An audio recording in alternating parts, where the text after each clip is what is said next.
Okay, step 12, the final step in the 12-step process. And this is where, again, you probably will have, if you're like me, you probably will have been doing step 12 all along the way from the beginning. As you began to live by different values, to accept help from other people, you started looking for ways that you could help others. I think it's instinctual for us when we are being helped to want to then pass that on and help other people, and to tell other people about the help that we've gotten. Sometimes we're our most robust and zealous about doing that at the beginning of our recovery process. So step 12 is, having had a spiritual awakening as a result of these steps, we try to carry this message to alcoholics, to addicts, to people who were traumatized through physical abuse, sexual abuse. You put into their whatever recovery that you're recovering from, and to practice these principles in all of our affairs. So at this point, it's when you give your testimony to other people. And like I said, chances are when you were first in recovery, you wanted to go out and tell other people, hey, look, I used to be this person who would go to a party at your house, steal your jewelry out of your bedroom jewelry box, and then later when you called around and said, hey, do I know anything about it? I would be like, no, I don't know anything about that, but I'll come over and help you look for it, knowing damn well that I was the one who stole it. That's the kind of person that I was before, but the kind of person that I am now is, then I can say, but I've gotten into recovery, I'm living by different values, I'm making amends, I've changed, I'm a different person, and I want to tell you about this. And so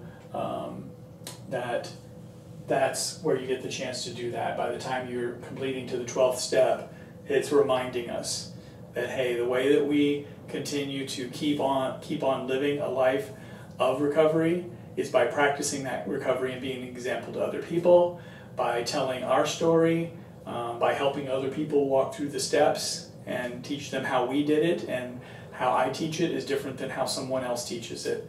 So again, I do it with a lot of visual aids because that's who I am. I'm an artist, and not only a visual artist, but recovery is my art. And so that's how I express myself. And someone else is going to do it in a different way. Maybe someone else writes songs about it, writes songs about recovery and the steps and what they got from it. Someone else sponsors a lot of people. I also worked in recovery. I've worked in recovery helping people through addiction and also trauma of various kinds that have led them to becoming harmful to other people or harmful to themselves, and to help them to see that they don't have to continue in that lifestyle and making those kinds of choices, that it is a choice. They could choose not to do that, but they have to be willing to make some core changes in the values and the way that they live their life in order to change their behavior. So sometimes spiritual awakenings actually wake me up. That some of the spiritual awakenings that I've had as a result of doing this were when I'm relaxed, my mind is open, I'm in a sound sleep, and all of a sudden a vision of something, a message of some sort comes to me. And so I always keep paper and pen in my dresser or on my dresser, so that if I should happen to wake up, that I can write that down and then go back to sleep. And it also helps me with sleeping, is that sometimes when that happens, if I don't write it down, my mind just keeps running over and over and over it, and I can't let it go, and I can't go back to sleep. So it allows me to write it down and say, okay, it's there when I wake up. I can go back to sleep when I wake up in the morning. I'll look at it and go, oh yeah, I wanted to talk to somebody about that, or I wanted to make a poster that was on that, or I wanted to make a change in my life because of having an understanding that just came to me. I wasn't working at trying to make it happen. It just happened. So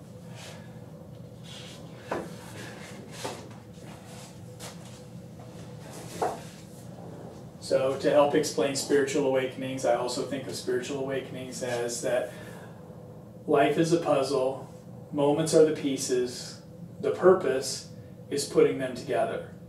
And so in spiritual awakening, sometimes while I'm fulfilling my purpose and putting those pieces together, I'm doing the work that causes me to have an awakening and go, oh, I get something now. I've heard this concept, but right now I'm living an experience that as I'm putting this all together, that I'm understanding something about being honest in a different way, and it's going to help me to become even more honest, and I can go back and clear up anything from the past in which maybe I wasn't being as honest with myself or others as I could have been. So respectful, responsible, all of those things. I've grown over the years in all of those kinds of spiritual principles by having spiritual awakenings where I come to understand them deeper, just as I work on trying to understand God, my higher power, in a deeper way and have a closer relationship with God. I have also worked on my values, my spiritual values or spiritual principles that guide my life. And I think it's very important to have a purpose. And in my case, my purpose is to be of service to other people and be an example in my life of someone who lives a life of being of service and lives a life of values, and that when I'm faced with negative situations, and that is the energy that's being projected at me by those around me, that I can absorb the energy just as energy and return to those who are around me loving, kindness, caring, respect, even though there's a part of me that might say they don't deserve that with the way that they're behaving. They deserve me to just kind of rampage through here like a tornado and just tear things up. But it's like, you know what? And then I'm taking negativity and putting back out more negativity. It would really actually serve my purpose in life if I can take in that negativity and shift it into something, and that other people would then look at that as leadership and an example, allow me to be a role model and join me. And next thing you know, I've got a movement of people who are going, oh yeah, it would be better for us to handle this in the way that John is showing us than for us to continue doing what we're doing.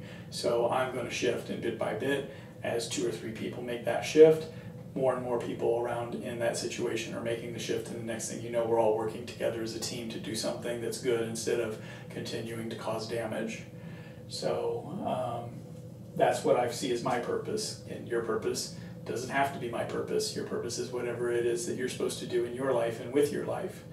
So, but this is what has allowed me to go out and tell my story and be this example in the world and be this agent for change from negative to positive things. So that's the end of the 12 steps.